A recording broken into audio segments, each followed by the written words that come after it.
Et si on finissait l'année en se demandant, mais au fond, ça veut dire quoi vivre?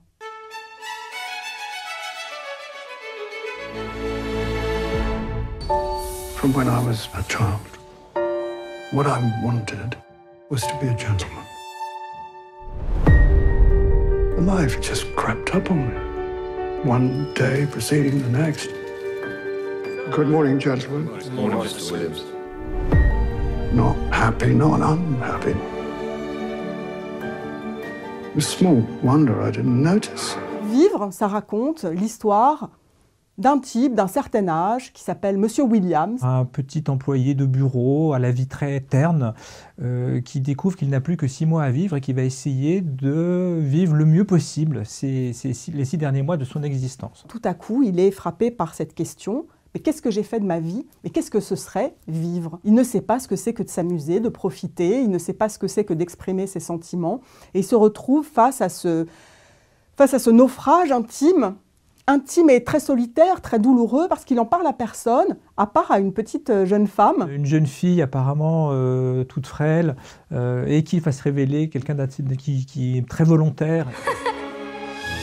Miss Williams, I'll tell you my secret nickname for you. Mr. Zombie. Mr. What? Zombies are sort of dead, but not dead. C'est une étrange idée de vouloir refaire 70 ans après le remake d'un film japonais plutôt méconnu d'Akira Kurosawa, Vivre. Mais l'idée devient très intéressante quand on sait que le scénario de ce remake est écrit par un prix Nobel de littérature, rien que ça. Kazuo Ishiguro, qui a un nom japonais, mais qui est britannique, d'origine japonaise. Les deux se rejoignent sur quelque chose qui serait de l'ordre d'un goût pour le cérémonial et d'un attachement très fort à la dignité, la pudeur, même si dans les deux films ça s'exprime de manière très différente. Kazuo Ishiguro donc va humaniser petit à petit le personnage, le rendre de plus en plus attachant. Kurosawa faisait de même, mais il était desservi par son acteur qui en faisait des tonnes, avec beaucoup d'expressivité, qui finissait un peu par nous détacher du personnage. Là, dans le film anglais, c'est l'inverse, puisque le réalisateur, Oliver Hermanus, et le scénariste, Kazuo Ishiguro, ont eu l'idée géniale de confier le rôle à un des plus grands acteurs britanniques, qui s'appelle Bill Nighy. Are you all right? Never better.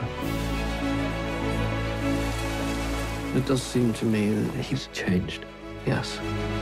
C'est l'anglais dans toute sa splendeur, très flegmatique, qui arrive toujours avec un petit sourire, faire beaucoup rire les gens. Alors là, évidemment, le rôle est beaucoup plus dramatique, et c'est justement cette caractéristique flegmatique de l'acteur, son calme, son impassibilité apparente, qui va faire tout le prix de son parcours, puisqu'on va le voir petit à petit, au fur et à mesure du film, s'humaniser, prendre de la couleur, et c'est le propre des grands acteurs de pouvoir juste par une petite mimique, un petit sourire, une intonation de voix différente, exprimer 1000 et 1000 choses. Et c'est d'autant plus drôle que Bill Nighy, vous le connaissez pour l'avoir vu dans Love Actually, qui est un succès du cinéma britannique de 2003, où il jouait, mais tout l'inverse, il jouait un rocker, une sorte de Mick Jagger, mais de supermarché, quoi. C'est un type un acteur de plus de 70 ans, qui a fait une longue carrière dans le cinéma britannique et qui tout à coup accède à quelque chose